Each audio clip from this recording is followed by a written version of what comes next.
how do you transfer skills from practice to the game? Huge topic, a huge area of discussion, not just something physical where you can just go do a drill and practice it. How do you transfer skills? Because it's all from the neck up. So that's what we're going to dive into today. We've got Billy Felo, owner of Masterful Mechanics here in Harrisburg, Pennsylvania. Billy has played professionally, collegiately, business owner. Billy, why don't you introduce yourself quickly, and then let's jump into it. All right, Sam, thanks for having me. I've been looking forward to doing this. I think this is a great platform to get information out for not only youth players, but for collegiate and even adult and pro players and athletes who need help with the mental side of the game. So what brought me here, I just played baseball my whole life. It's my passion. I love playing. I love coaching. So I decided to start an instructional company called Masterful Mechanics Baseball, like you said. I kind of just fell into it on some suggestions from people I knew that wanted me to train their kids. And I was like, why not? You want to pay me to, play baseball with your kid and have fun on a baseball field? Sure. And then it turned into a passion of mine to start coaching and really, hone in on not only the physical skills of the game, but also the mental side. And you guys that are watching this, whether you're watching it live or you're watching the recorded version, something that Billy just said to me backstage, that if you really want to know where to get your information from, he said he started a YouTube channel, which is great, which is awesome, putting out valuable information. But he said, I'm doing it for kids that maybe can't afford lessons, or for kids that just want to learn some things on their own. So he's coming from a place of genuine sincerity, that he actually cares and he actually wants your kids to get better. Because there's a lot of coaches out there, not only in baseball, not only in softball, but in a lot of sports that are just about this thing. They played maybe professionally, they played maybe collegiately, and it's a crime because they get into the business of coaching and teaching, and all they care about is the money. And the money's important if you have a business. I understand that. The money's important to keep the doors open. But if you're doing what you're passionate about, what you genuinely care about, it's going to transfer to the kids. It's going to transfer to the parents, and it's just a carryover effect. So just know that he's coming from such a genuine, warm, sincere place. But how do you transfer skills from games? I have a ton of thoughts on this, but when working with kids, man, where do you start? So this is a loaded question, It's a huge question, man. I know. You could ask this to 100 different coaches and probably get, 100 different responses. The biggest thing for me, everything we're going over in practice, in our lessons, in our trainings, we're thinking about what we're doing. We're taking our time. We're really focusing on the mechanics. We're focusing on what we need to do to get, our body where it needs to be to perform how we want it to. So in the lessons and in practice, we're thinking about the mechanics, but that transfer to the game, there's way too much going on in a baseball game or any other sport to think about mechanics, to think about, I need to be, my arm angle's here, my bat angle needs to be this. During the game, it's just too fast. There's too much going on. So I like to be consistent with the mechanics in practice. And I tell all my athletes, and for myself even, when you get to the game, you just got to kind of just let it roll and just play the game like you know how to. And all your practice and all the repetitions and your routines leading up to the game they're going to allow you to just be able to play without thinking about the game and just going out there. And I think a big thing is having fun and being grateful that you're on the diamond and you're able to play this game, or any game really, and just kind of letting your body take over and taking your mind out of the equation in game. Yeah, I agree 100%, man. The game happens, any sport happens way too fast to just say, okay, I'm going to worry about this part of my swing or throwing or catching a ground ball, whatever the hell it is. I want to go down a different rabbit hole here, though, because do you believe that there is a different mindset? So there's a practice mindset and a game mindset. But here's the caveat, is that oftentimes players have this practice mindset, right, where they're developing their skills and they're open to learning and, you know, trying new things or developing a different part of their game. So they have this really good mindset for practice where they're open. But when it comes to the game where things really speed up, where it's really fast, it's foreign to them because the game is moving so fast. They haven't practiced that game mindset. So do you think, I agree 100%, there needs to be a mindset in practice for skill development, for all of those different aspects of developing skills. I 110% agree. Do you believe, or do you think that there also needs to be time in practice for working on your, let's say, game mindset or game focus, where it's moving fast? That's a good question as well.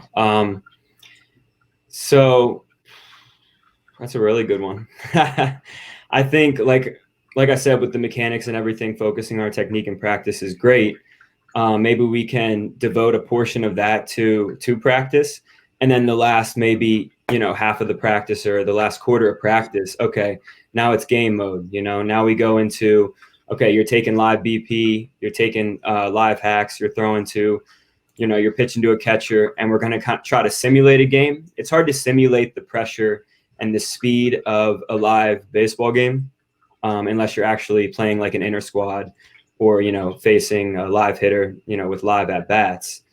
But we, like in a private lesson, for example, you know, a 30-minute hitting lesson, we could do 20 minutes, you know, focus on your mechanics, focus on your technique. All right, this last 10 minutes, let's forget about all that and just let your body take over. You know, focus up, take your time with breath work, which is a whole nother topic we could talk about. Your breathing is huge, you know, and being able to relax yourself and play the game how you want to. But yeah, for maybe that last 10 minutes of our private lesson, you know, we can say, all right, let's simulate. This is a live game. All right, don't think about your mechanics. Just let your body take over. Yeah, that's such a important part, man. And, you know, you probably play games, you probably have little competitions, little things like that. Just to transfer the focus from, you know, that skill development part to actually competing, because that's the big thing when they get into the game. They got to learn how to compete. Mm-hmm. But there's all of these emotions that I face, that you face, that players face, whether it's going into a game, whether it's going into a meeting, whether it's jumping on a live stream, whatever it is, you know, whatever, there's always obstacles, there's always blocks, and it's probably a little bit different for everyone. Let's switch gears and talk about that fear and that anxiety and that pressure. So I'm a big believer in there's different types of athletes and different things that they're playing for, as far as what generates that pressure, what generates that anxiety. But a big question I hear from athletes, or I see from athletes online, or, you know, even in person, when I used to coach in person, is like, how do I stop from getting nervous before the game starts? Because a lot of players, they go to their team practices, they work out on their own. Maybe some don't work out on their own, they need to. That's a whole different topic, you know that. But they put in all this time at practice, and then they get nervous, and it takes away from their performance. So, you know, what do you say to a kid that comes up and says, you know, how do I stop from getting nervous before the game starts? Another good question. I can tell you came prepared, Sam. These are some dingers, dude. For nerves, that's a really good one. I think a big thing is, like you mentioned, why did you start playing this game, you know, or any game, or why did you start your business? Why did you start this podcast, or why did you start whatever your venture is in life? Yeah. You did it because, you know, you found your passion and you wanted to follow that, and you started, and you did it for yourself. Yeah. You know, not to be selfish, but, you know, I started playing baseball because I love the game, and I kept playing because it made me happy, you know, and now coaching makes me happy as well. So I've continued to do that. So what I tell players is, when they get to the game, not only about the breath work, you know, which we can go into, that's a whole nother topic, but just thinking about why you play this game. and it should be for yourself and to make you happy. And nerves are going to be okay. Nerves are going to actually make you perform better, to an extent, if you can harness the energy and the power from those nerves and kind of utilize that as your focus. So my nerves are normal, know that, and know that you're playing this game to have fun and for yourself, and also now for your teammates as well.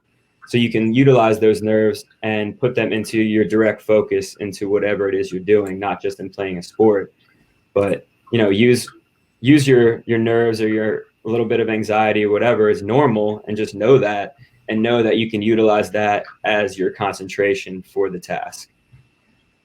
I agree, man.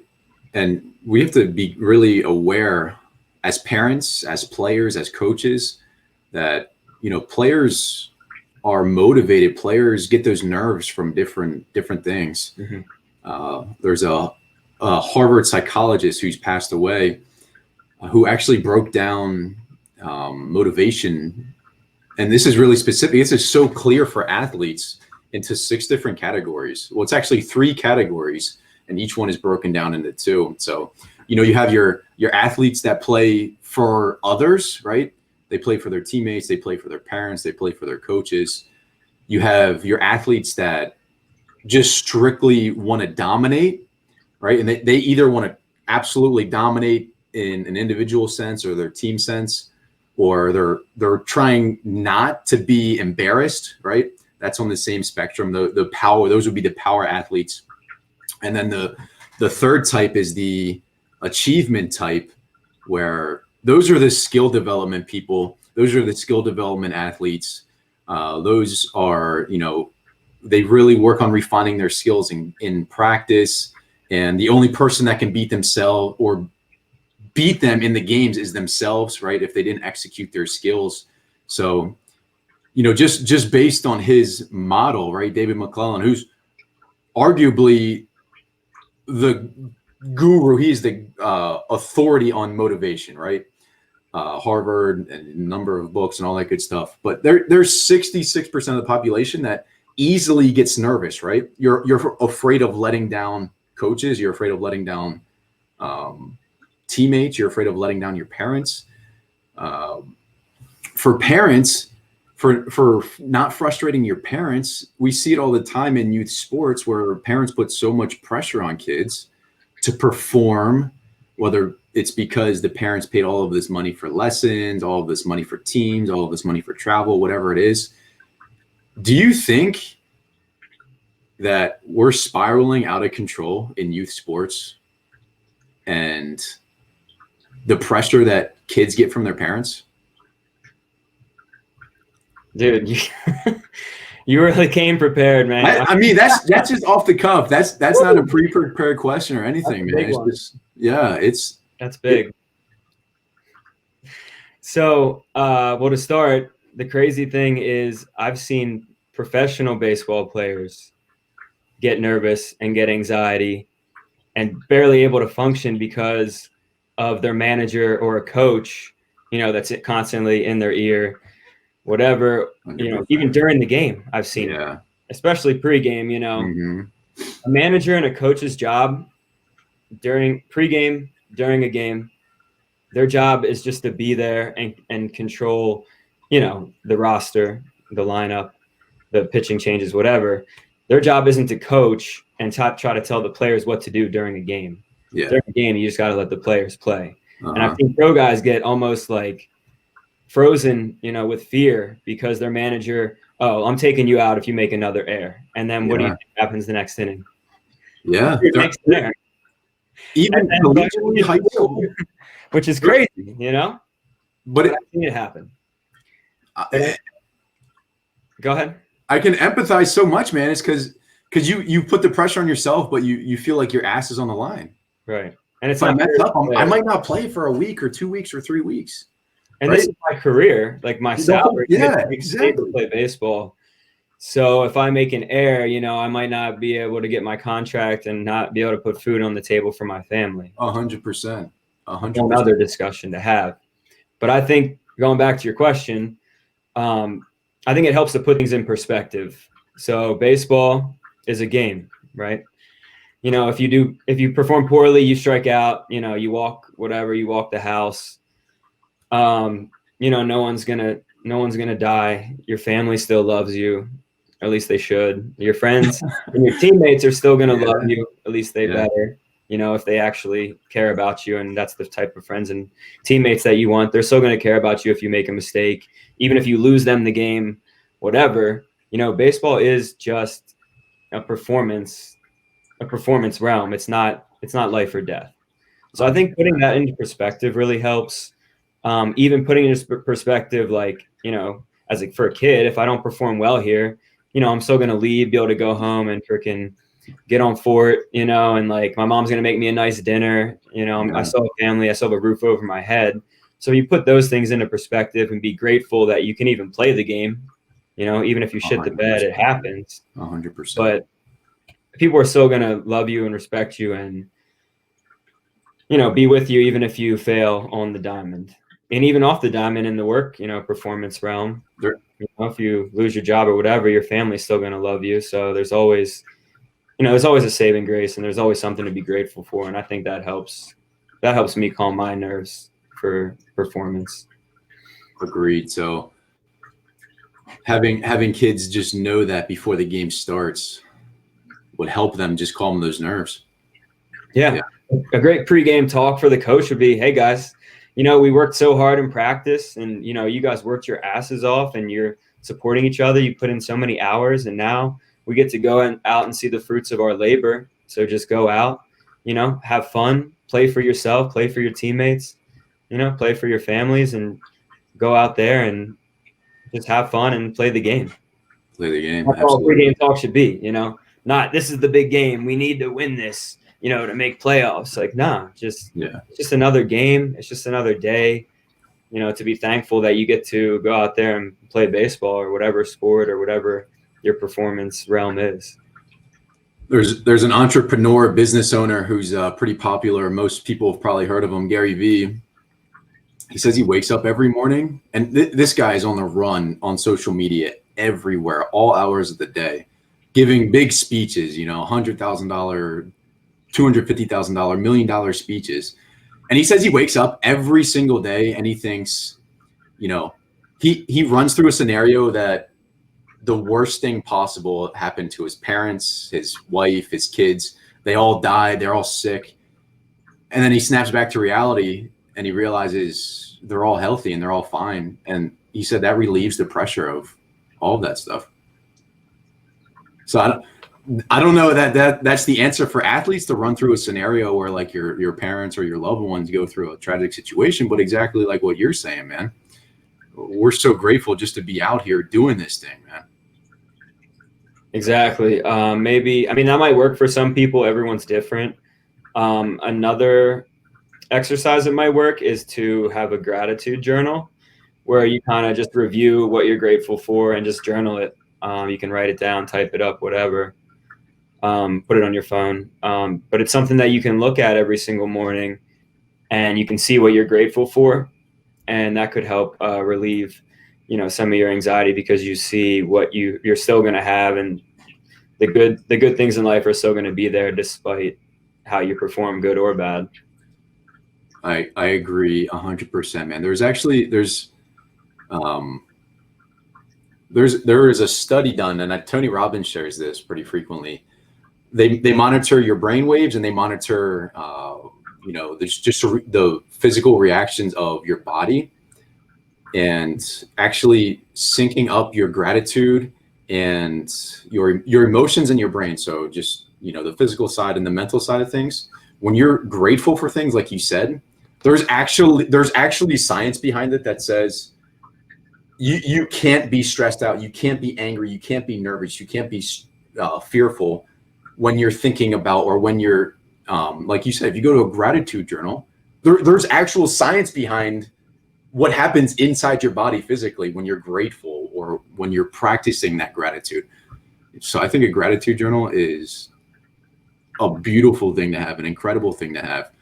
So what about for kids that says, oh, I'm too cool for that, or oh, I don't need that, man? That's a good question. I mean, Everyone's different, you know. everyone is different. It doesn't take like a physical journal if you kind of just want to think about the things that you are grateful for. But for anyone to be, above that, is kind of ridiculous. Even though there are going to be some kids and even adults that are like, that's beyond me. I don't need that. But like you said, not only is there science behind it, but I can attest to the fact that, when I'm feeling grateful and I try to, think about the things that I appreciate in life, I just feel better physically. I have more energy, more clarity, more mental clarity. My body feels better. Everything just kind of flows 100%. a little better. So for the kids, that never have done it, that's okay. Yeah. And it doesn't have to be like 10 minutes every day. It can just be like 30 seconds. Right. Think like, okay, I have my family. Today I get to eat like this bomb ass breakfast that my mom made, and then maybe I don't even have to go to school because we're online. So I get to chill in my PJs all day, even though kids need that social interaction, but they like to stay home too. So hopefully, like you're saying, I hope we can try to convince, the kids who think that it's not going to work, maybe just to try it for a week and then see how they feel.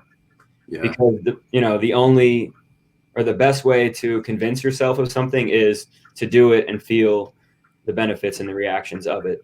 To actually experience it, for sure. Exactly. 100%. I've another technique too I've heard is like having an anchor. So this one's might sound a little bit odd or a little bit off the cuff, but an anchor, like for example, someone carries around a rock, like just a little tiny rock, right? Mm-hmm. And they put it in your pocket or put it in your bag, if you're a baseball player, or just somewhere where you have it, and it's just an anchor. So like when you grab it or when you look at it, when you feel it, the only thing you associate that rock to is being grateful, is gratitude. So it's similar to the journal, but instead of writing it, it's just like a visual and a physical thing where you touch it, and it's like, oh, okay, let's rethink or let's relive some of those things I can be grateful for. That's a great idea. And then that engages multiple senses. You can feel it. 100%. Maybe even it's like a baseball in their bag, or maybe it's like a specific baseball, or like I don't know. Like kids like to take apart baseballs. They can just the leather from the ball, like cut off a piece of it, so it's not, you don't have to carry around a baseball all the time. Cut off a piece of the leather, or like a string from your glove, leather, something like that. An old batting glove. That's a great piece, man. That's a cool idea. Well, we're getting into some advanced techniques here, man. Seriously. Yeah. Seriously, some really advanced techniques. Like professional guys have little things that they do like that, Mm-hmm. So any youth player that can do that, man, you're going to accelerate your game even quicker. Imagine as a youth player, you just got that little nugget of information, and instead of getting tripped up and stressed out and freaked out about a situation, because you and I both know that when you're stressed out or you're pissed off and you spiral out of control as an athlete, that can last the rest of the game, multiple games, multiple weeks, multiple months. I've had stretches in my career, man, where I spun out of control for months at a time. Mm-hmm. It's not a good feeling. But if you have a little technique like that where you can get back to it quickly, I mean, how valuable is that, man? That's invaluable. That's huge, because it translates to real life as well. 100%. Off the diamond. Because when you're having, let's just be honest, when you're in a slump, when you're having a stretch of some bad games, your family knows, because you're not going to be as cheerful, when you're not going to be as easy to communicate with, and that's just how it is. But as athletes, we should strive to leave whatever happens on the field and not let that impact our day-to-day life off the field, especially our relationships with our family and friends who are going to be there for us. There's a cool technique I read about called treeing it. So like a tree. Okay. So it was started in like Aboriginal cultures. But this guy, Terry Orlick, is the author. He wrote about it. He's a sports psychologist. If you never read his work, dude, he's amazing. Like, he's changed my life. Nice. He's got some really good books. But yeah, treating it just a simple exercise where, you can get a group of kids or just one kid, and like, a kid that had a shitty game. You say, all right, so, there's this tree or dugout or whatever, fence, anything by the baseball field. So we're going to take all of your stress and all of your anger, your resentment, whatever from that bad game. And I want you to take it out, like physically, freaking just take it out of your chest and put it in this tree, or like put it on the fence. And now it's gone. It's left you. Now you can leave the field. And now it's not a weight on your shoulders anymore, because you literally just like took that weight off, put it in the tree, it's gone. Or like put it at the bottom of the swimming pool, whatever. That's awesome. That's awesome. I've heard of things like that, like putting it in a box and Yeah, throwing it in the ocean or whatever. So that's great stuff, man. Excellent, man. Billy, awesome chatting with you. thanks for having me, bro. I had a lot of fun. We'll see you soon. All right, brother. Peace out.